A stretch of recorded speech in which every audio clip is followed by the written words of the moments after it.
ഗുരുതരമായ വൃക്കരോഗം ബാധിച്ച 4 വയസ്സുകാരന്റെ ആഗ്രഹം എന്തെന്നാൽ അവന് വലുതായാൽ ഒരു പോലീസുകാരനാകണം എന്നുള്ളതായിരുന്നു.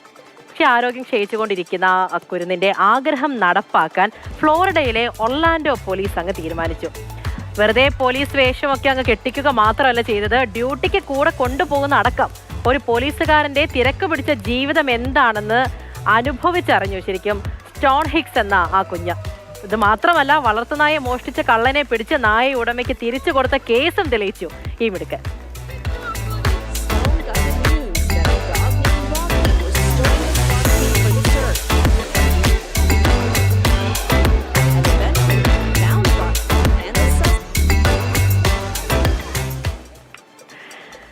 അപ്പോൾ കാർത്തിക മഠത്തില് നമുക്ക് ആ കുഞ്ഞിനെ കുറിച്ചും ആ പോലീസുകാരെ നല്ല പ്രവൃത്തിയെ കുറിച്ചും പറഞ്ഞു തരും. കാർത്തിക ശരിക്കും നമ്മൾ എപ്പോഴും പറയും, കുഞ്ഞുങ്ങൾക്കൊക്കെ എന്തെങ്കിലും ആഗ്രഹം ഉണ്ടെങ്കിൽ അതങ്ങ് സാധിച്ചു കൊടുക്കണം എന്നുള്ളത്.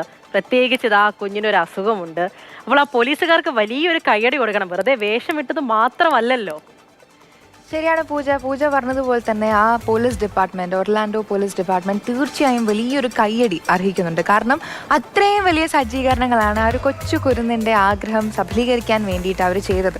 ചില ആൾക്കാരെങ്കിലും വിചാരിക്കുന്നുണ്ടാവും, എങ്ങനെ ഒരു ചെറിയ കുട്ടി ഒരു പോലീസുകാരനായി അല്ലെങ്കിൽ പോലീസ് ഡിപ്പാർട്ട്മെന്റിന്റെ കൂടെയൊക്കെ ഒരു ദിവസം മുഴുവൻ സ്പെൻഡ് ചെയ്തെന്നുള്ള കാര്യങ്ങളൊക്കെ ചിലരെങ്കിലും ചിന്തിക്കുന്നുണ്ടാവും. പക്ഷേ ഫ്ലോറിഡയിലെ northern and mid Florida make a wish ഫൗണ്ടേഷന്റെ സഹായത്തോടു കൂടിയാണ് ആ ഒരു കുഞ്ഞ്, നമ്മുടെ പേര് പറഞ്ഞതുപോലെ തന്നെ സ്റ്റോൺ ഹിക്സ്, അവൻ തൻ്റെ ഏറ്റവും വലിയ ആഗ്രഹമായ അഭിലാഷമായ പോലീസുകാരനായി ഒരു ദിവസം ജീവിച്ചത്.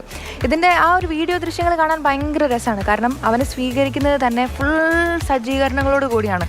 നമ്മൾ ഈ ടാങ്ക് അടക്കമുള്ള ഫുൾ റെസ്ക്യൂ ഫോഴ്സ് അടക്കമുള്ള ആളുകൾ ചേർന്ന് അവനെ ഒരു വലിയ കാറിൽ കൊണ്ടുവരുന്നു. അവിടുന്ന് യൂണിഫോം ഇടിയിക്കുന്നു.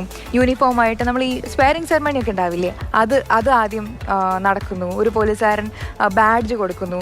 തീർന്നില്ല, ഒരു കേസ് അന്വേഷിക്കാൻ വേണ്ടി അവനെ കൂട്ടിക്കൊണ്ടുപോകുന്നു. അപ്പം ഒരു വലിയ TV-യിൽ ഒരു ബ്രേക്കിംഗ് ന്യൂസ് വരികയാണ്. ഒരു കിഡ്നാപ്പിംഗ്, ഡോഗ് നാപ്പിംഗ് എന്ന് പറഞ്ഞിട്ട് ഒരു കേസ് വരുന്നു. ആ കേസ് അന്വേഷിക്കാൻ വേണ്ടി ഇവനെ കൂട്ടി ഓഫീസർ സ്റ്റോൺ എന്ന് പറഞ്ഞിട്ട് കൂട്ടി കൊണ്ടുവന്നു. അപ്പം ഓടി വരുന്ന സമയത്ത് ഈ ഒരു കിഡ്നാപ്പ് ചെയ്തിട്ടുള്ള ഒരു പ്രിറ്റൻഡഡ് വിക്ടിം, അവരാണ് ആദ്യം ആ വീഡിയോ ചെയ്യുന്നത്. ഈ നോക്കുന്ന സമയത്ത് ഈ കിഡ്നാപ്പറിനെയും ആ നായക്കുട്ടിയെയും ഇവൻ കാണുന്നു, സ്റ്റോൺ കാണുന്നു.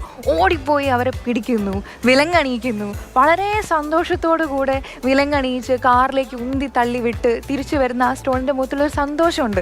ആ ഒരു സന്തോഷം ഉണ്ടാക്കിയെടുക്കാൻ, അല്ലെങ്കിൽ ആ ഒരു സന്തോഷം ആ കുഞ്ഞിന് സമ്മാനിക്കാൻ വേണ്ടി ഈ ഒരു ഫൗണ്ടേഷനും ഈ ഒരു പോലീസ് ഡിപ്പാർട്ട്മെന്റും കാണിച്ച ആ ഒരു എഫേർട്ട്, അത് വളരെ വളരെ പോലീസുകാർക്ക് വലിയൊരു കയ്യടി കൊടുക്കണം. തീർച്ചയായിട്ടും ആ കുഞ്ഞ് ഒരു രോഗത്താൽ വലയുന്നുണ്ട്. ശരിക്കും എൻ്റെ ഇപ്പോഴത്തെ ഒരു ആഗ്രഹം, എൻ്റെ ഇപ്പോഴത്തെ പ്രാർത്ഥന എന്ന് പറയുന്നത്, ആ രോഗം, ആ ചികിത്സയൊക്കെ ഫലമായി ആ കുഞ്ഞ് ജീവിതത്തിൽ ഇനിയും ചിരിക്കട്ടെ, എല്ലാ പ്രശ്നങ്ങളും ഒക്കെ ഒഴിഞ്ഞ് വലുതായി അവൻ വന്നിട്ട് ഒരു പോലീസുകാരനാകട്ടെ എന്നുള്ള വലിയൊരു ആഗ്രഹം എനിക്കും ഇപ്പോൾ തോന്നുന്നുണ്ട്. അപ്പോൾ കാർത്തികയാണ് കുഞ്ഞിന്റെ കാര്യങ്ങളൊക്കെ പറഞ്ഞത്.